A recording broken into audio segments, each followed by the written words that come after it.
Bonjour tout le monde, moi c'est Camilo, je suis un de vos tuteurs, je suis en deuxième année de bac et là je fais une capsule sur l'intégration d'ombrage dans Photoshop. Vous l'avez un peu fait avec votre projet de manuel d'instruction. Vous avez pris une image, vous l'avez découpée, vous l'avez intégrée dans une autre image en mettant des ombrages pour essayer de rendre le tout plus réaliste. Maintenant vous avez le projet d'affiche de film. Fait que j'ai fait un exemple d'un résultat final pour le côté Photoshop du projet et je vais vous montrer comment je suis arrivé à ça avec les différents outils de Photoshop. Donc voici celle-là que moi j'ai fait. J'ai pris plusieurs différentes images que j'ai fait rentrer dans l'environnement. J'ai fait un shading dans ceux-là. Le titre puis les deux logos ici étaient faits dans Illustrator. Le reste du texte était fait dans InDesign. J'ai tout rassemblé le tout dans InDesign. C'est là où vous assemblez le tout et que vous devez exporter à la fin. Je montre d'autres projets de mon année pour vous montrer juste la liberté visuelle puis créative que vous avez. Ce qui est le fun avec ce projet-là. Vous n'êtes pas contraint créativement. Faites quelque chose qui est le fun pour vous, faites quelque chose qui vous voulez faire. Vous pouvez aller de façon plus illustrative tant que vous répondez aux critères du travail, tout simplement. Ça, c'est l'exemple qui était montré par les profs, qui est un très bon exemple et qui est très beau aussi. Je vais commencer par vous montrer quelques sites de photos stock gratuits, libres de droit. Vu que c'est un grand projet, je pense 27 par 40, vous avez besoin de photos de haute qualité. Il y a le site de 500 pixels. Ensuite, il y en a juste Pexel avec un E. Pixabay, juste quelques exemples comme ça. Et Unsplash, ça peut aussi être pour vos différents projets. Exemple, vous avez un produit de cuisine. Vous pouvez prendre cette photo-là et vous intégrez votre produit là-dedans. Et c'est des photos de haute qualité professionnelle, ce qui est le fun avec ces sites-là. Euh, Sinon, un exemple avec Google Images, ce qui peut être le fun pour trouver des images, mais s'il y a juste des mauvaises images de bonne qualité, vous pouvez aller dans Tools ou Outils, en français je pense, dans Size et aller dans Large. Puis là, ça vous donne juste des résultats avec des photos de haute qualité. Donc, voici l'exemple que j'ai complété pour vous vous montrer comment bien faire le shading. Je vais faire un petit breakdown rapide des différents éléments. C'est trois images différentes. Ça, c'est l'image initiale que j'ai remplie avec des outils de Photoshop. Il y a l'auto que j'ai fait sans ombrage. Ça, c'est sans ombrage. Et avec des calques de réglage, j'ai ajusté sa couleur pour qu'il rentre bien dans l'image. Ensuite, j'ai mon personnage, James Bond. Même chose pour lui, l'ombrage. Lui, il y a plus de calques de réglage pour le faire bien rentrer dans l'image. Ça, c'est sans. Ça, c'est avec mes calques. Et une petite vignette sur le tout. Donc, pour commencer notre fichier, on s'assure d'être en pouces. C'est 27 par 40. La résolution, il faut que ce soit au moins 150. Si on reste à 72, c'est la résolution pour écran. Mais vu qu'on le fait pour impression, il faut que ce soit au moins 150. Même chose pour les couleurs. Il faut être en SMIC. RGB, c'est pour écran. SMIC, c'est pour impression. On peut nommer notre fichier et commencer. Donc, j'ai rentré mes trois images et je suggère de rentrer toutes les images tout de suite. Ça permet d'avoir une meilleure idée de la composition que tu veux. On commence avec le fond. Vu qu'il manque une partie que j'aimerais remplir, c'est possible de le remplir dans Photoshop. Je fais une simple sélection. Dans édition, je peux faire un Content Aware Fill ou en français, c'est remplissage d'après le contenu. Avec cet outil-là, on est capable de faire continuer une partie de la photo. Le vert, ça montre quelle partie il prend en compte pour continuer la texture, mais je vais enlever tout ce que j'ai pas besoin, vu que je fais juste continuer le genre de trottoir au milieu. Je peux enlever ça. Et on voit l'aperçu à droite. C'est pas quelque chose qui est parfait, mais pour mon besoin, c'est quelque chose qui est utile. Puis c'est pas une partie principale de l'image, ça va être juste le sol. Voici donc de quoi il va avoir de l'air. Et quand on va rajouter les ombrages et tout, il va pas vraiment avoir pas sa place. Après ça, je vais commencer par sélectionner mon personnage, James Bond. Une façon facile de le sélectionner, c'est d'aller dans la sélection et faire sujet. Ça, vu que mon image est sur un fond flou, c'est facile pour Photoshop de le sélectionner. Mais lorsqu'il n'est pas sur un fond flou, ça peut être facile pour Photoshop, dépendant de sur quel fond ton sujet se trouve. Mais même là, j'ai besoin de repasser un peu par-dessus pour nettoyer des petits espaces qui n'ont pas bien pogné. Mettons son soulier ou sa maille là. Et il y a toujours un petit contour de blanc autour de lui que j'aime pas. Donc, après avoir fait mon masque, je peux double-cliquer sur mon masque et je rentre dans un paramètre, différents paramètres que je suis capable d'ajuster comment le contour du masque y réagit. Mettons, si je rentre ça là-dedans et si je zoom in beaucoup, là.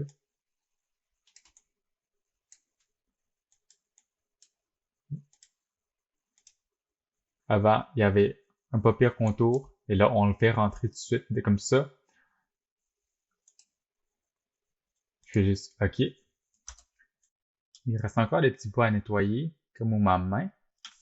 Je prends ma brosse avec B et je le rapetisse en tenant Alt puis clic droit sur Windows. Je suis capable, si je vais de gauche à droite, ça change la grandeur de ma brosse et de haut en bas. La dureté, ça c'est un shortcut très utile que j'utilise tout le temps, puis ça sauve vraiment beaucoup de temps. Sur Mac, c'est CTRL, Option, clic gauche. Sur Windows, Alt, clic droit. Fait que rappelez-vous de ça. Pour de vrai, c'est vraiment utile. J'utilise tout le temps. Ça sauve vraiment du temps. Je rentre là-dedans, je m'assure d'être la couleur noire. On peut changer, si on prend ça de base, c'est blanc puis noir. Blanc, ça remplit. Noir, ça efface. Fait que quand on touche à X, ça change entre les deux. Donc, lorsque je suis en noir, je peux effacer ici rapidement. C'est pas obligé d'être parfait pour mon exemple, mais pour vous, vous choisissez le niveau de perfection que vous voulez avec vos masques. Ça se peut aussi que lorsque vous faites les sélections et les masques, ils vous enlèvent des bouts, comme ici. Et que je me remets en blanc. Et je remplis ça. Je fais le tour pour m'assurer que tout va bien. Petit bout qui manque.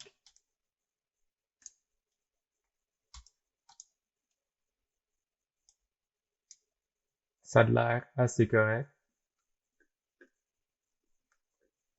Son soulier. Bref, juste vous assurer qu'il n'y a pas des bouts qui ont été oubliés par Photoshop. Les faire vous-même. Donc, après avoir complété notre découpe, on peut commencer l'ombrage, on fait un autre calque et on vient chercher la couleur la plus foncée dans notre fond. Exemple ici, parce que si on prend du noir pur pour l'ombre, ça va moins donner un beau résultat. Donc si on voit qu'il y a un peu d'orange là-dedans, on sélectionne avec CTRL et en touchant sur le masque le contour de notre sujet. Et avec B, on peut remplir avec la couleur qu'on a choisie tantôt. On fait CTRL D, commande D pour désélectionner.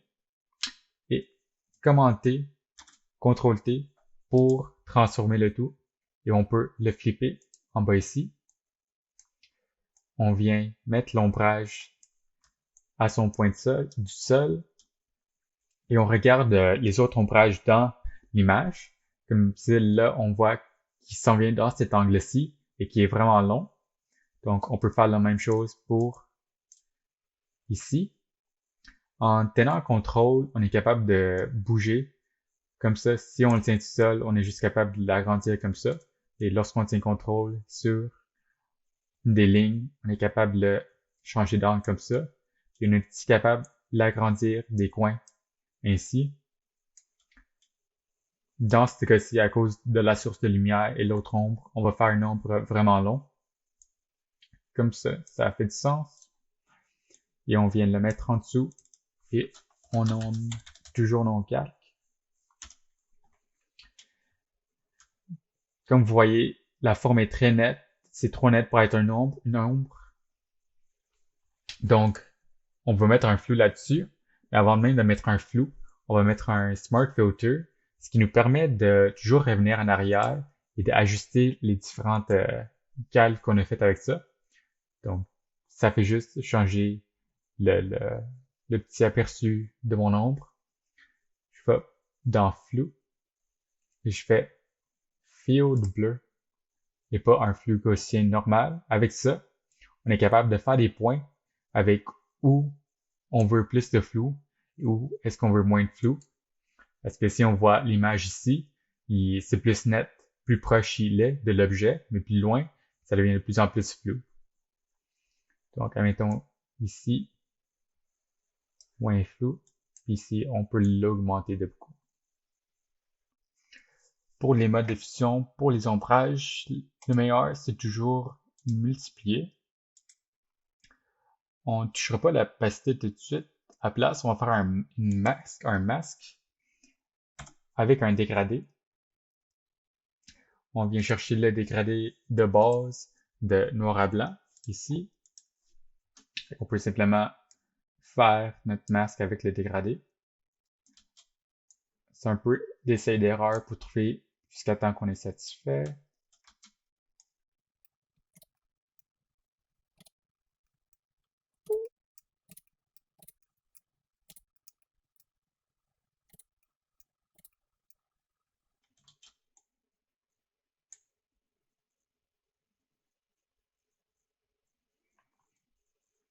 Ça l'a pas pire, ça.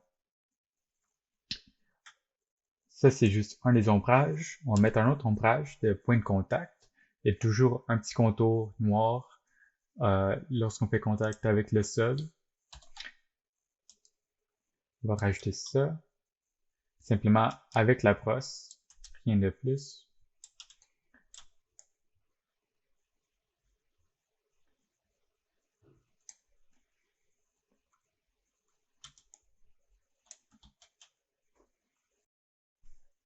Maintenant qu'on a fini cet ombrage-ci, quand on voit toute l'image avec le sujet, on voit que ça fait pas encore tant bien vu que le niveau de contraste puis les couleurs sont pas assez similaires. Donc, j'aurais commencer avec un calque de réglage des niveaux, qu'avec Alt, tu joins à ça. Tu joues avec les différentes flèches pour essayer de faire les ombrages et les lumières comme le calque du fond.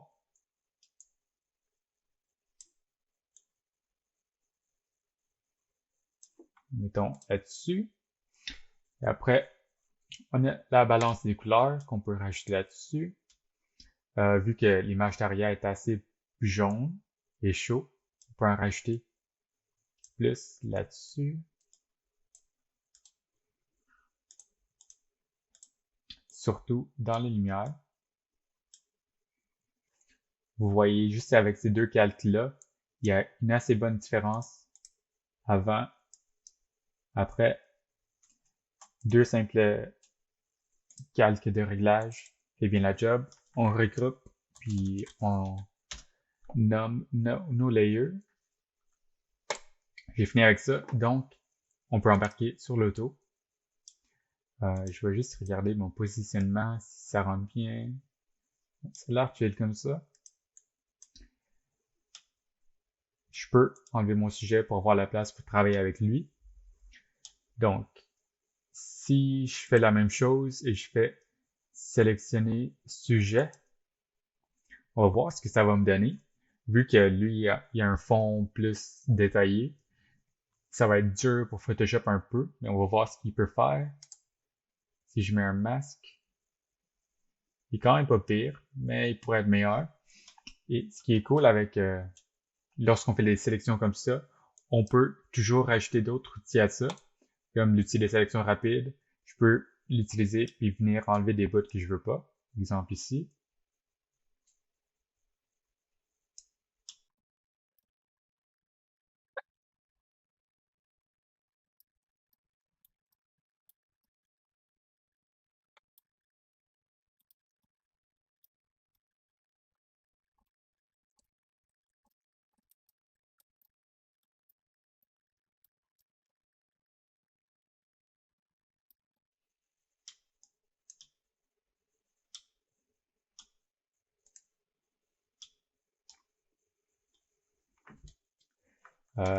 Donc voici ce que ça donne au final. Il y a des bouts encore là, fait que je peux aller repasser dessus avec ma brosse, tout simplement, une brosse dure, puis enlever ce que je veux pas.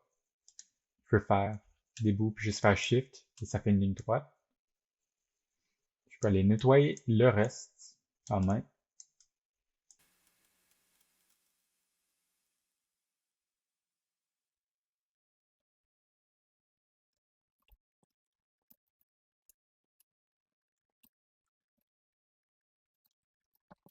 Donc le voici nettoyé. Je vais le dupliquer juste pour montrer une autre façon de faire. Puis que si delete, c'était beaucoup de gossage, mais si on veut une précision encore plus nette, on peut aller chercher l'outil pinceau avec P. C'est la même chose que l'outil sur Illustrator. On va juste faire des lignes bézier, puis faire le contour direct. Ça prend plus de temps, mais quand on veut une sélection vraiment nette, c'est ça qu'on utilise.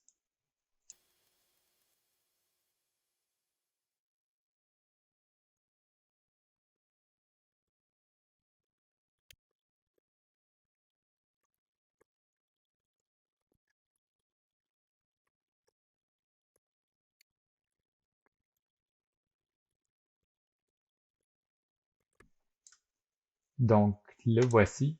Je fais Make Selection. Je garde ça à 0.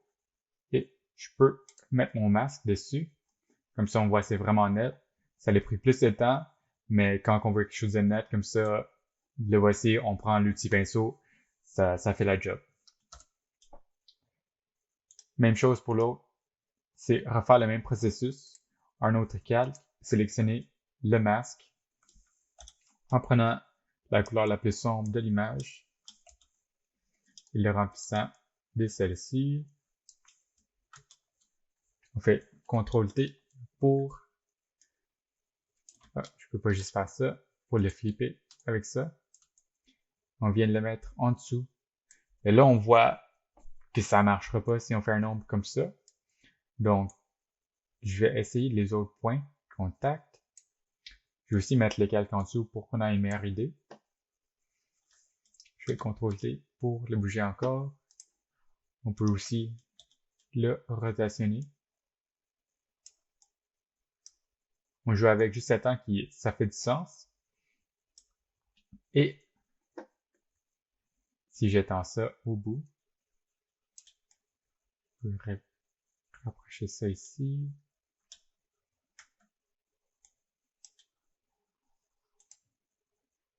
Je peux remettre mon sujet pour avoir une meilleure idée aussi.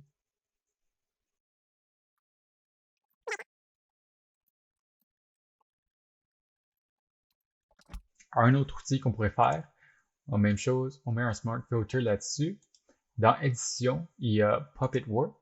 Ça nous permet de mettre des points et de bouger d'autres. Exemple, ça, je veux que ça reste là. Et je veux bouger cette partie-là plus là-bas. Mais je veux pas bouger l'autre, fait qu'on revient et on met un point là. Et on ajuste le point ici. Je suis capable de bouger l'ombrage plus en dessous pour qu'il cache une bonne partie. Même chose ici. Cela avec le Puppet Warp. Et ce qu'on fait après, bien sûr, le Field Blur. On met ça assez net là. Et au fond, on met ça flou.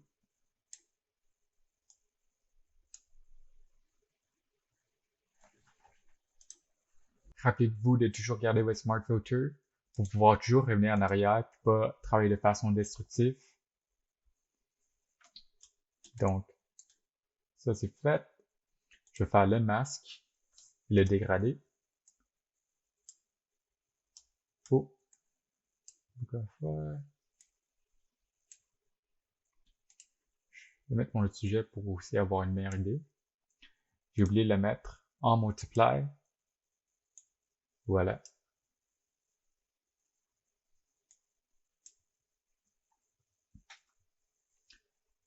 Je pense que ça va être ça pour l'instant. Mais vu que c'est un objet assez différent du sujet, je vais venir dans le masque qu'on vient de faire, puis remplir les places que je sais qu'il faut que ça soit plus foncé. Oups. Je mets en noir.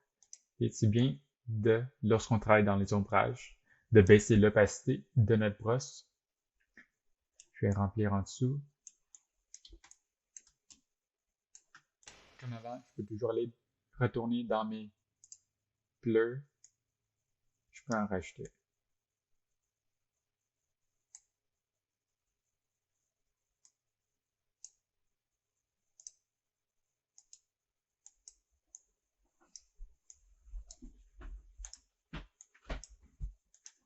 Ce qui va manquer, c'est les petits calques de réglage pour l'auto. Je vais juste regrouper puis nommer mes calques.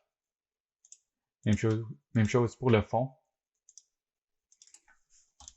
Je regroupe et je nomme. Je peux enlever cette calque-là, il sert à rien.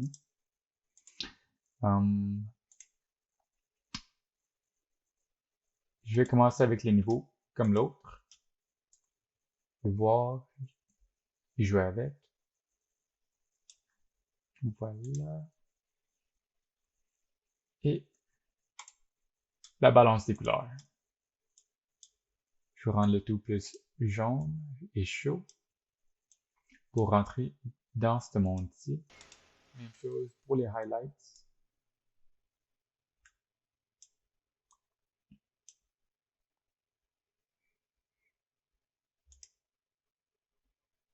Donc le voici. Je pense qu'il manque un peu plus de noir dans James Bond. Je vais le mettre un peu plus foncé pour qu'il rentre mieux dans le reste de l'image. Lorsque je regarde le tout, je pense que mes highlights de celle-là sont un peu trop hauts. Je vais les baisser un petit peu. Voilà. Je pense que j'aime ça comme ça. Ce que j'aime faire pour bien uniformiser le tout, c'est mettre une petite vignette à la main. Je recule de mon affaire, de mon artboard. Je mets une grande brosse qui est un contour doux. Je viens commencer à faire le contour. En bas, j'en voudrais plus. Fait que j'en mets plus. Je travaille avec une brosse en opacité.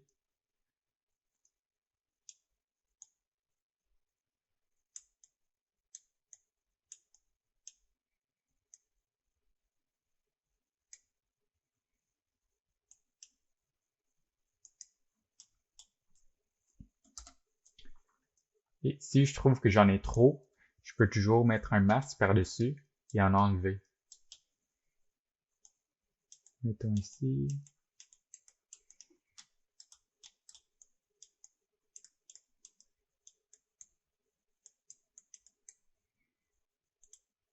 Et je mets ça en multiplié.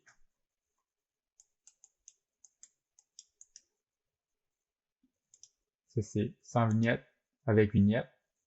Ça vient bien aussi uniformiser le tout. C'est ça pour cette partie-là. N'oubliez pas de sauvegarder votre travail.